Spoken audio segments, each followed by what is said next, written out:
You know that feeling when you walk out of a church building and instead of feeling closer to God, you feel smaller, more confused, almost broken. And then someone says, church isn't perfect, or you're just being too sensitive, or that's just how church is.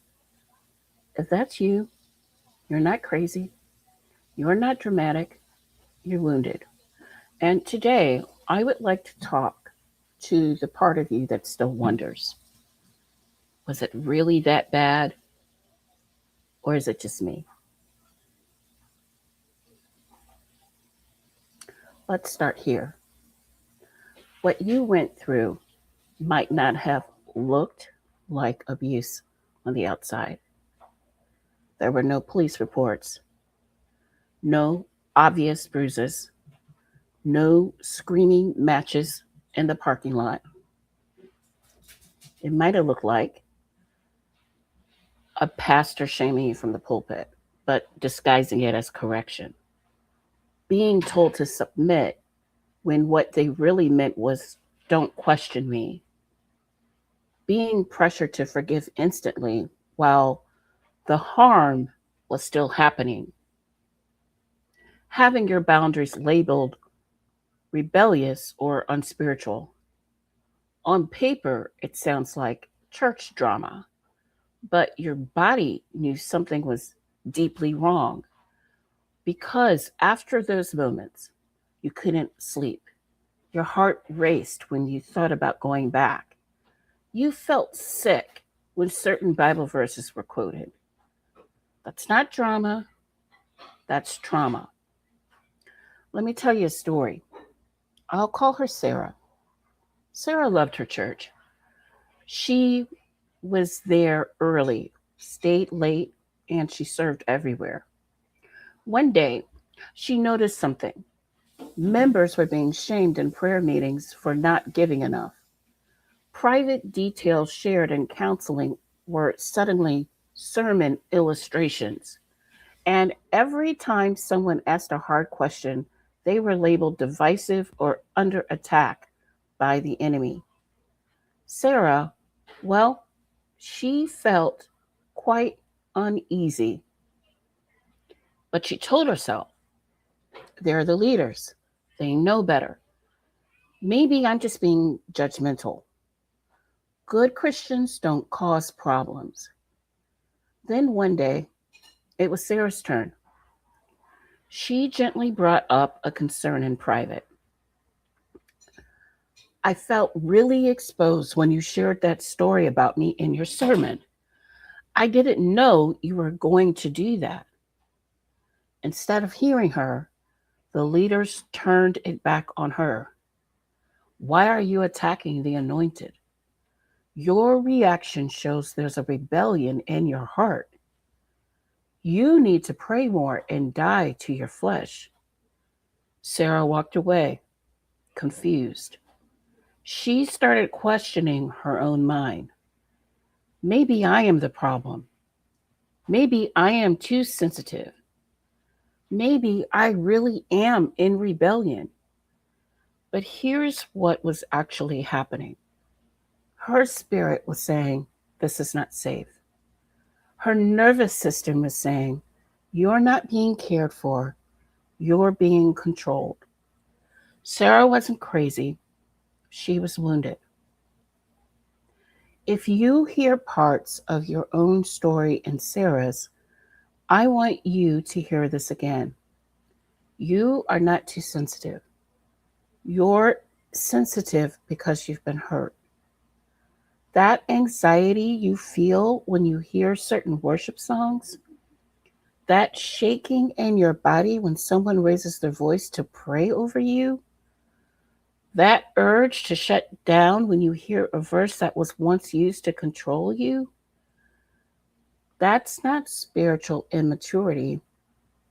That's your body remembering. Your nervous system has been trained to associate church with danger, with shame, with being made small. So, of course, you feel on edge. Of course, you question yourself. Of course, you wonder if God is disappointed in you for pulling back. You weren't just disappointed by church, you were spiritually wounded in a place that was supposed to be safe. Here's the hidden truth about healing from church hurt and spiritual abuse. You didn't just lose a community, you lost a version of God you thought you could trust. When leaders said, "Obey me, I speak for God," and then harmed you, your brain didn't only attach the pain to the pastor, it attached it to God. So when you try to pray now and feel numb, when you try to open your Bible and feel sick, when you hear the word church and feel anger or panic, that doesn't mean you've walked away from God. It means that your body is trying to protect you from what it believes is a threat. And that makes healing complicated, but not impossible. I want to gently reframe something. Maybe you've been told you're backsliding, you've left the faith, you're bitter. What if what you're actually doing is recovering? Recovery sometimes looks like not being able to sing certain worship songs for a while, taking a break from church buildings altogether, needing a counselor or therapist more than another sermon, being cautious around other people who use God's names casually to justify their behavior. That is not rebellion, that's wisdom. Healing often requires distance from what hurt you. Even Jesus, well, he withdrew from crowds. Even Jesus walked away from places where people refused to receive truth. Even Jesus wept over religious systems that harmed instead of healed. If Jesus can be gentle with your healing process, you can be too. So, what does healing begin to look like? Not a 5-step formula, not pray harder, not get over it. More like this: 1, telling the truth to yourself. What they did was wrong. I was spiritually manipulated. It wasn't my job to carry that church on my back.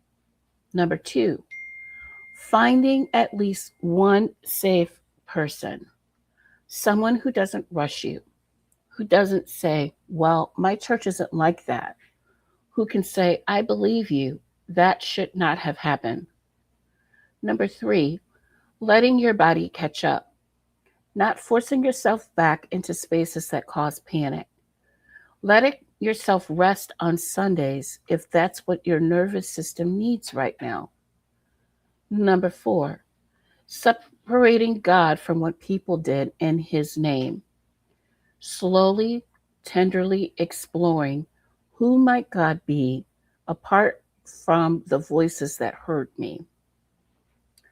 And for some of you, healing will include trauma informed counseling with someone who understands spiritual abuse, not because you are broken, but because you are worthy of care.